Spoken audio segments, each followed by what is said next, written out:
Good morning, everybody. Welcome to the Friends of Oak Ridge Motorsports Park podcast. I'm joined today by longtime friend, Matt Glagola. Matt, thank you for joining the Friends of Oak Ridge Motorsports Park podcast today. Sure. Yeah, thanks for having me. So what we're going to talk about today is the facts and fundamentals around sound that emanates from race cars and other devices, and how sound travels. And Matt's a sound engineer. So Matt, could you give us a little bit about your credentials here in terms of your study and your experiences with sound and how you came to help out so many car clubs with this concern? Well, I played in bands, from like fifth grade, kind of seventh grade on. And later in life, I got really interested in recording because I wanted to have the, ability to make my own recordings and so on. And so I just got really into it and studied it and studied all the aspects of sound as an entity in a way and how to capture it on a microphone. And so that that desire, that passion gave me a background. And then later, when I was autocrossing, we had issues in Atlanta with our neighbors complaining about sound. And so I looked at San Diego's, their region's sound policy. Um, uh, and then on site, kind of took a cell phone and a radio and went away from an autocross that was happening and asked people what the sound was of the car that I heard that was appeared to be loud. So it was kind of like a in the field type of thing too. But anyway, just went on to be the sound chair for a while in Atlanta, and then helped nationally a bit here and there. And You did. You're quite an accomplished autocrosser, and I enjoyed many years of that with you. So thanks. you were always my go-to guy whenever I had a question about the sound on my car or somebody else's car. You always educated me about the differences in, humidity and the measuring point and the direction of the exhaust. All of those things are all factors, as well as the tune that's on the car that give racers and car enthusiasts the ability to really respect and the regulations that are there and still produce the power that's needed. So could you talk a little bit about I know there's some questions out there about the different sound levels and decibels. What is a decibel and how is it measured? So let's start with some fundamentals here. What is a decibel and what does that mean? Well, a decibel is it's 10 bells. So that's, or is it 10th of a bell? I can't remember, but a bell is a unit of basically volume or intensity. It's a sound pressure wave and the intensity of that wave. That has nothing to do with frequency, which is the length of the wave. But essentially it's just a measure of sound pressure. Okay. And it's a measurement at the meter, not at the source, right? That's a big area of conversation, right? Yeah. There are a lot of variables when it comes to measuring sound within the atmosphere. Sound is just basically energy, and it travels through a medium. Sound doesn't travel in a vacuum because there's no medium to transmit the sound. The speed of sound is colloquially referred to as the speed of sound traveling through air, at a set pressure and humidity. But the speed of sound is highly variable depending on what medium it's transmitted through. For example, water transmits the speed of sound more than 4 times faster than air. And it's just how brittle and how heavy the molecules are, and there's many factors affecting that speed of sound.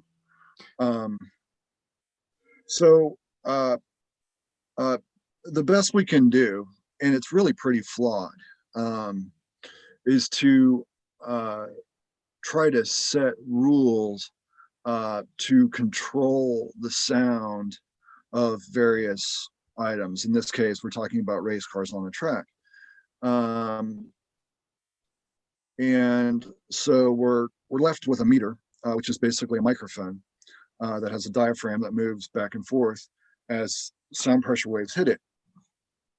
And so you have the source of the sound, which is usually a prescribed distance from the meter to try to make a regular sort of scientific measure. So between the source of the sound and the meter, there is a vast number of variables. And as it relates to, like, for instance, when I was measuring the sound perceived in a neighborhood in Atlanta while the autocross is going on, there's like a third sort of distance that you have to consider. That ultimately, that's what we're trying to do with a sound meter. And the third distance being your neighbors, people who, rightly so, don't want to hear race cars. Right. Side note, there's going to be a lot less race car noise in the future. And it's even happening in autocross. Teslas are competitive, and the EV market is hyping up. So very much so. I was going to ask about that. So the first point, and we always measured 50 feet off the center line in an acceleration zone is where you would set up your test equipment. And that was very regular. Every event that I went to with you, you were finding the maximum acceleration zone and then pacing off with a tape measure 50 feet and placing your meter exactly there. That's for that scientific testing that you were talking about, right? And most all regulatory bodies have those sorts of requirements. So they might say 103 decibels at 50 feet. I believe it's down to 98 decibels now at 50 feet for some of the local events. So those restrictions are in place by the sanctioning bodies. But the third measuring point doesn't really have a sanctioning body or a way to measure that. And that's, I think, really where the rub is here, right? Well, yes and no. But so the thing is, it's almost impossible to determine precisely the effect of sound on a listening point at a distance, because the environmental variables are huge. In architecture, sometimes we hire sound engineers and analysts to do environmental studies, because a lot of the brands have prescribed decibel levels that they want on the hotel, like for their guests, so that they can have a peaceful night. And so, like, when we're looking at putting a hotel near an interstate, we'll hire an engineer who goes out and records the sound and does an analysis. And so what they try to do is do an analysis in the worst case scenario environmentally. And that can be quite tricky. So there, ultimately, I think if you it's just best to be really aggressive with sound. Sure. And set your levels low. 90, I think, what is it, Laguna Seca does, I want to say like 93 or something. At 100 feet. It's at 100 feet? I believe it is, yeah. Let me look that up while you're talking. So, there's examples of, I guess, successful regulation, and enthusiasts can find ways to muffle their vehicles without sacrificing power. But I guess I kind of wanted to talk about the variables that are involved, because I think a lot of people don't really understand how variable conditions can be. Absolutely, yeah. So I don't know how far into this to get. Do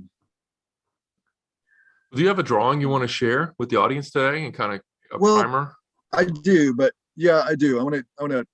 I guess I want to talk about the challenges of using a meter in in an environment Mhm. that's as dynamic as a race course. I guess on a track it's a lot better than at an autocross, but um, Why is uh, that? well, because a track will have a longer acceleration zone and it is a fixed entity. Whereas an autocross, when we would use to set up the meter, it would be a challenge to find a long acceleration zone that would get a true measurement. Mhm. And what this meant is people's readings would be highly variable. They'd think that, well, at the last event, I had no problem, so I can make my car louder. And then all of a sudden, no. I mean, that it's not going to work. You can't tune your car to the edge of the limit of the sound restriction because a perfect storm can and will happen. If you ever find a reading that's close to the meter, you have to change it. Yeah. You want to stay away. Um, and that's really a point I want to get across. With this podcast is don't flirt with the limits of the sound regulation because you Mhm. will get burned. Mhm. And I kind of wanted to explain the variables that are behind that um, uh, inconsistency essentially. Sure. Um, uh, so at a track, you have the best case scenario um, because it's a fixed entity. You have long straights, and so you're most likely to get a consistent, uh, uh, repeatable reading. Uh, Mhm. the way the meters are set typically is to a weighted slow response, and the slow response factor of that measurement, it really takes about 5 to 6 seconds to get a reading on a car. So if your straightaway is more, it's shorter. If your car is going to be under acceleration for less than 5 seconds, you're not going to get a true measurement of the noise coming out of that car. Mhm. Um, and that's just sort of a factor of the fast or the slow response setting, but that's what everybody uses because it eliminates a lot of the anomalies and spikes that a fast response setting would have. Okay. Um, so, anyways, the point is you need to have a long straightaway. It needs to be repeatable. If some of the physical variables at the site um, uh, that I want to talk about would be at the point of um, at the source, if you have a reflective wall, say like a Jersey barrier adjacent on the Mhm. opposite side of the car Mhm. from the sound meter, uh, you will get a louder than true reading Mhm. Mhm. based on the reflection of the sound waves coming off of that wall. Um, if you have asphalt or concrete between the sound meter and the car, you'll get a louder than actual reading that Mhm. can be mitigated by using grass or dirt. So, and then if there's anything solid around the sound meter, you'll get reflections off that as well. And all these things will combine Mhm. to uh, artificially increase the so there can be some variability if that setup isn't um, stationary, Mhm. as it was in autocross. We moved it all around, and Oh there yeah. was always like some sort of Oh strange yeah. thing adding. Yeah. Yeah. Um, and like even if there's like a person near it, because the microphones on sound meters are omnidirectional, meaning they take sound from everywhere. So Right. it's not like Right. you're pointing it out the car. Right. Um, it's just listening to the atmosphere. Um, so those are, and I've seen where it's been raining and at an event, and somebody put a Tupperware bucket over the sound meter, and everybody's readings were off the charts. And it was like, yeah, you put a dish To around the catch it. Yeah. microphone, Yeah. and like, you know, and so it's like just things some people don't, Sure. necessarily Sure. consider or know about. So there's some of the pitfalls with the actual like physical aspects of recording. Um, But I do feel good about what you're saying about a scientific and repeatable method at a track with a fixed entity with fixed other objects. right. And the other thing I'm noticing that some tracks are doing is putting billboards or buildings in appropriate areas to, if you will, shield a sensitive asset that might be a mile or two back, like a neighborhood or a particular area, they can put a billboard up, or they can put a Yeah, building there, which would actually mitigate the third measuring site, even though that would impact potentially. the local measurement of the regulatory side. So there's all these options, right? Right. So that's the so we covered the like sort of the a brief uh, summary of like the physical conditions, like the objects that can impact sound, but the environmental um, variables that impact sound, and especially over greater distances, Mm-hmm. are much more important, and much more variable. And I think it's going to surprise a lot of people to understand how they actually work. So let's take, for instance, wind. Um, uh, the effect of wind on a sound to a listener who's downwind. You know, it makes a lot of sense to think, well, you know, the wind is blowing straight at me, so it's going to carry the sound versus fighting the sound. Mm-hmm. And the funny thing is, that's not actually how it works.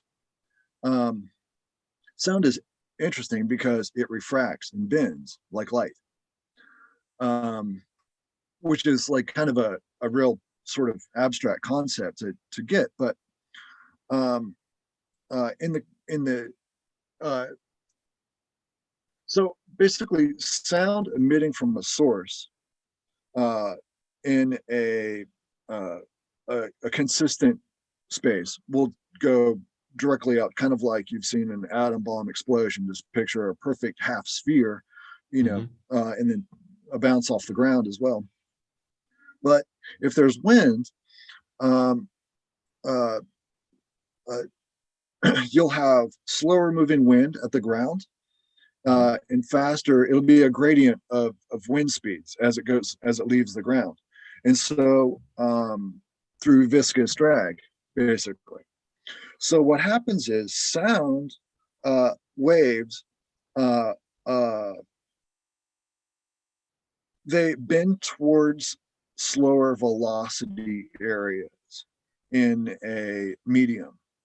So if the wind is moving slower at the ground speed, in the direction of the ground or in the direction of the wind, the sound waves will bend uh, downwards because they're basically getting dragged by the slower uh, speeds in the lower winds.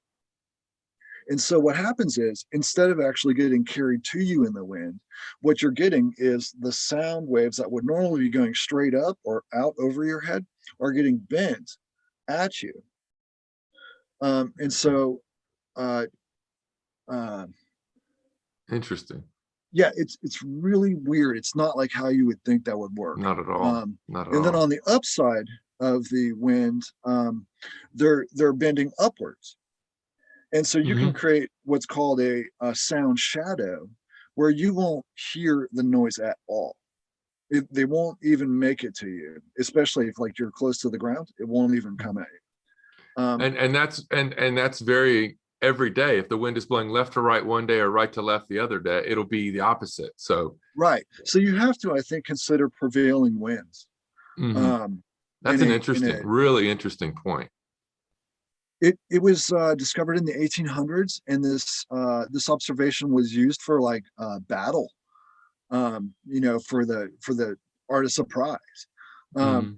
It's really kind of wacky. I mean, most people don't think of it because it's just strange. Uh, the So basically, you want to look at prevailing winds, Yeah. because they will have the ability to bend sound over trees, over mountains, and take it like far. Um, Interesting. uh, and so like, and if wind's variable, we get a lot of variable wind or turbulent wind. So in the morning the wind can be blowing one direction, and in the afternoon it can be blowing the other, Mhm. based on Mhm. thermal activity, and Yeah. you can get a completely different reading there. So Yeah. You've also talked about humidity. You've taught me about that. Humidity affects it greatly as well. Yes, Um, and that's the second interesting phenomenon, is temperature gradient, um, uh, which uh, is related to humidity. mhm, Um, mhm. uh, uh, in the same way that it's the same refraction of sound. It's the same process where sound will bend towards the slower moving medium. And so uh, air that's humid, um, is less dense than dry air, because water is less dense than the like water molecules are less dense than the various molecules that are just in the atmosphere. Um, so like, you might think on a humid day, it's like, oh, the air feels so dense and hot, and just, but it's actually the opposite. It's a less dense air. Um, so um, what you can get is a situation where, if the ground is cold and the air is warm, like what you might get in, I don't know, it kind of depends on the environment, but like in a desert, uh, the ground is going to be cold from sitting all night with no sun on it, and then the sun comes up and the air gets hotter faster. Mhm. You'll get the same condition that you got with the wind, where the cold air that's lower will bend the sound downwards. Hmm. And then the opposite is true. If you have hot surface and cold air, all the sound will go upwards as it Mhm. radiates out. Mhm. Um, so you can see there's a lot of variability there, and There we're are. talking, Yeah. 5 decibels of difference, which Mhm. is pretty extreme. That's pretty significant. So combine this environmental factor of temperature and density with wind, Mhm. you can have the Yeah. two cancel each other, or you can have the two double each other. Um, Right. Right.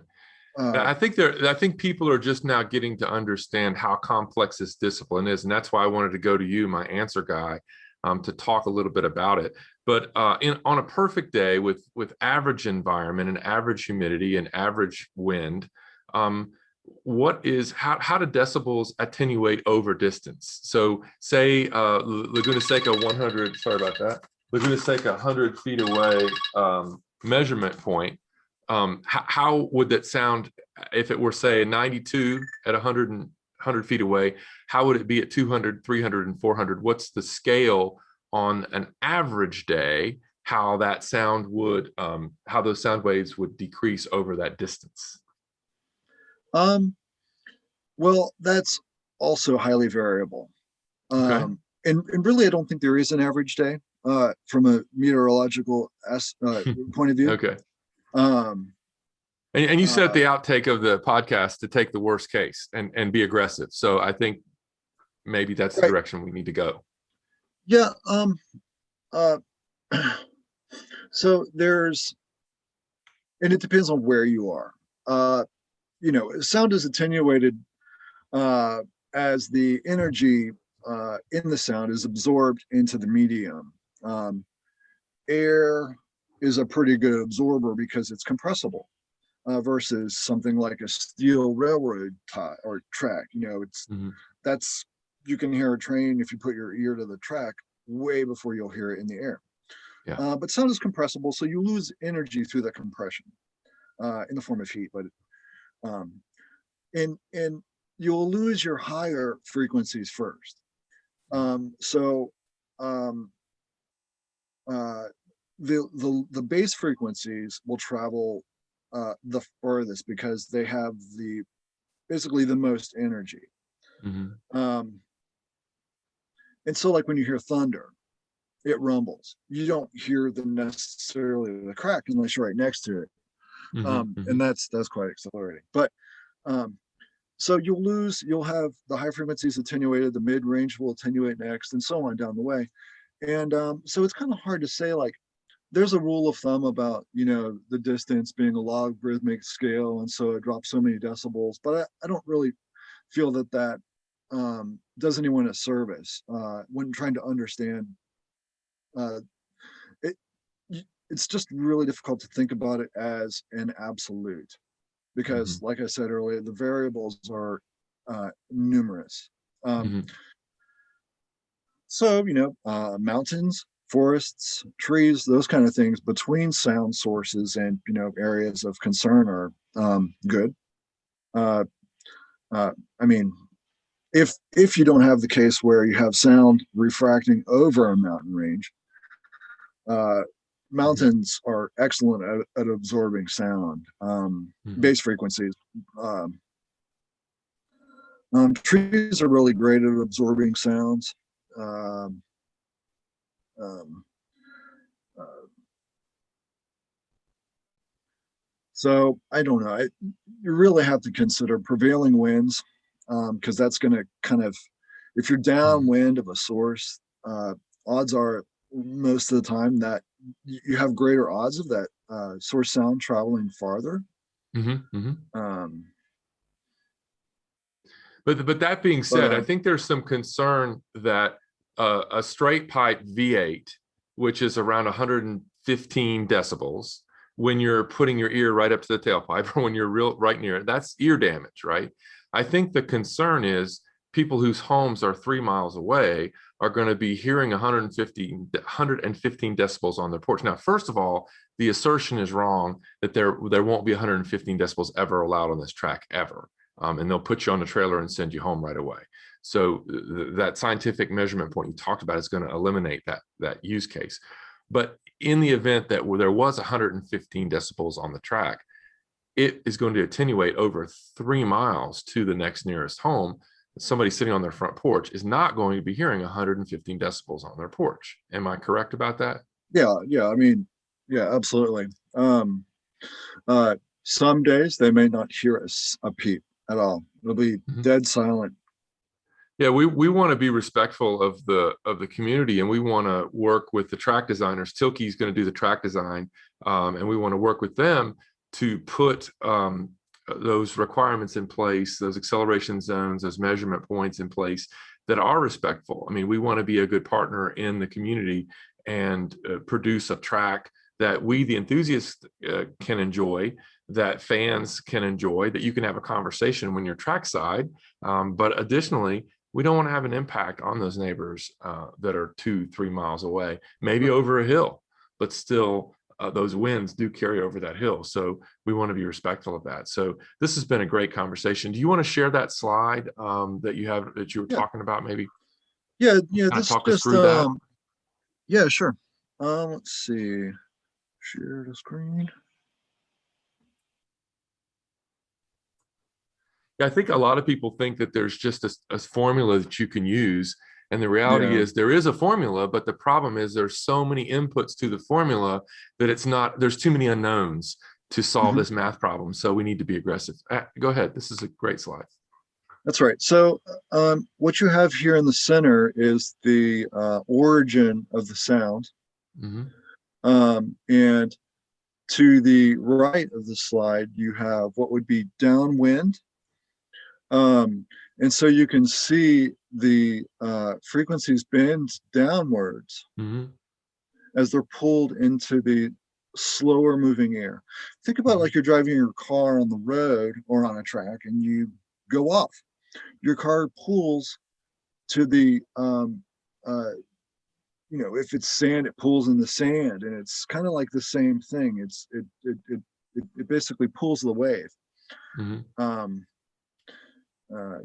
in upwind, it bends upwards. Um, Mm-hmm. so So if you're standing in the let's lower see. left-hand corner of this graph, even 100 feet away from the sound source, you hear nothing. That's Yes, that shadow you were talking about. right. Very That interesting. that blue area is the shadow where you hear nothing. Mm-hmm. Mm-hmm. Um, Super Wow. fascinating. It's all due to refraction. It's not due to the wind necessarily carrying the sound, which is, I don't know. I just think that's pretty neat. And the same kind of, this slide actually works for temperature difference as well, where you can imagine the left side of the slide is a hot day. Well, where the ground is warm and the air is cool. And the right side of the slide is, you can imagine it, where the ground is cold and the air is warm. Interesting. This is really fascinating stuff, Matt. Really fascinating stuff. I appreciate you coming on the podcast to instruct us a little about what we're dealing with. There are a lot of environmentals to consider here, and I'm going to get all this information right over to the track design team as well as to the community, so we can have a conversation about this using the data that you shared with us, and kind of also benchmarking these restrictions that we're proposing at the track here to other tracks like NCM, like Laguna Seca, other places that have tracks. Now, Laguna Seca, they actually run very high-end, NASCAR cars there. So that's a little bit different situation. This is more of a sportsman's track, more of a Barber Motorsports type of situation, where you're talking a lot of street cars most of the time.